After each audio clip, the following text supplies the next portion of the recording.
রাখবেন না। দ্বিতীয়ত, নিজের লক্ষ্যটাকে অর্জন করার জন্য আপনি কি কি করতে পারবেন সেটা লিখে ফেলুন। আপনি কি ঘুমানোটা কম করতে পারবেন? আপনি কি অতিরিক্ত পরিশ্রম করতে পারবেন? আপনি কি বন্ধুদের সঙ্গে গল্প করাটা ছেড়ে দিতে পারবেন? আপনি কি আপনার লক্ষ্যের সম্পর্কে বই পড়তে পারবেন? তৃতীয়ত, প্রতিদিন অন্তত 3 বার আপনি আপনার লক্ষ্যটাকে পড়ুন। এর ফলে আপনার ব্রেনে এই কথাটা ভালোভাবে বসে যাবে যে আপনি আপনার জীবনের কাছে থেকে কি পেতে চান। আর এরপরে আপনার ব্রেন ঠিক সেই লক্ষ্যটা অর্জন করার দিকেই কাজ করা শুরু করে দেবে।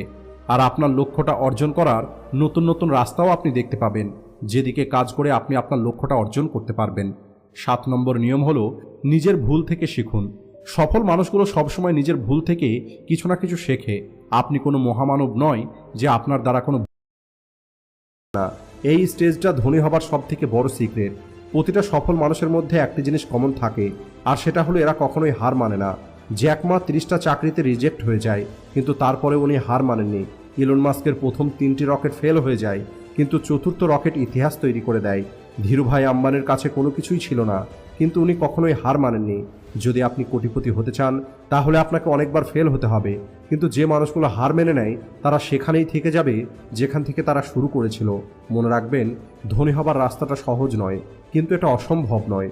আর এখন আপনার উপরে নির্ভর করবে, আপনি কি কেবলমাত্র স্বপ্ন দেখবেন, নাকি আপনি আপনার জীবনের খেলাটা পরিবর্তন করার জন্য তৈরি আছেন। সেটা কমেন্ট করে অবশ্যই বলুন। আজকে